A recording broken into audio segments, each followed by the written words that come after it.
Alors la pollution de l'air, c'est le fait de retrouver dans l'air des polluants, des particules fines, des oxydes d'azote ou différentes substances chimiques qui sont majoritairement émises par les activités humaines. Alors ça va être les industries, les activités agricoles, les transports aériens, maritimes, routiers pour l'air extérieur, les activités de bricolage, l'utilisation de produits d'entretien ou même les matériaux qui nous entourent dans l'air intérieur. Et dans l'air, on retrouve aussi des polluants biologiques comme les pollens ou les spores de moisissure quand il y a des problèmes d'humidité. La pollution atmosphérique est un sujet de santé publique majeur parce que tout le monde est concerné. L'Organisation mondiale de la santé estime qu'environ 7 millions de décès par an sont imputables à la pollution de l'air extérieur et intérieur dans le monde, avec l'Asie du Sud-Est et l'Afrique comme régions particulièrement touchées. Et en France, ce sont 48 000 décès prématurés par an qui sont liés à l'exposition aux particules fines. La pollution de l'air provoque de multiples effets sur la santé. On observe des maladies respiratoires comme de l'asthme, des bronchites chroniques, des infections respiratoires jusqu'au cancer du poumon.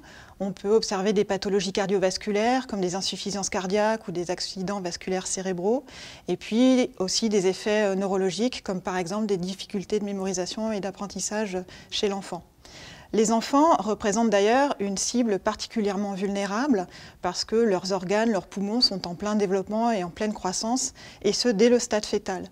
Et on met en évidence de plus en plus que la pollution de l'air est impliquée dans le cas, par exemple, de naissance prématurée ou de petits poids à la naissance.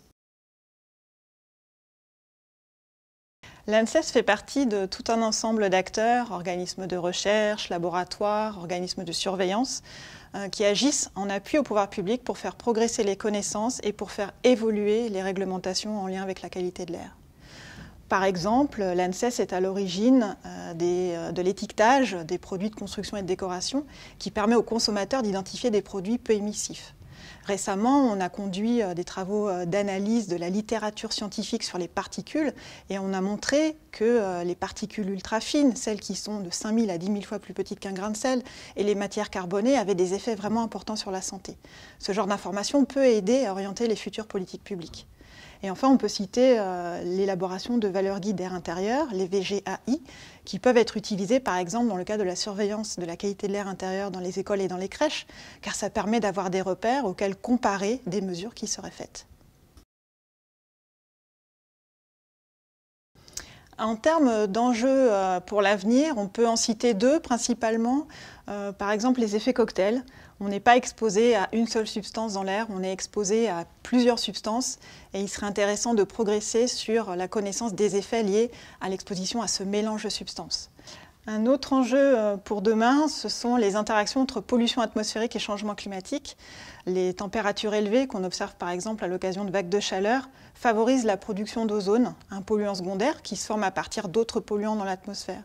Mais s'il fait de plus en plus chaud, il risque d'y avoir de plus en plus d'ozone à ces occasions-là, et l'ozone est un polluant particulièrement problématique également pour la santé.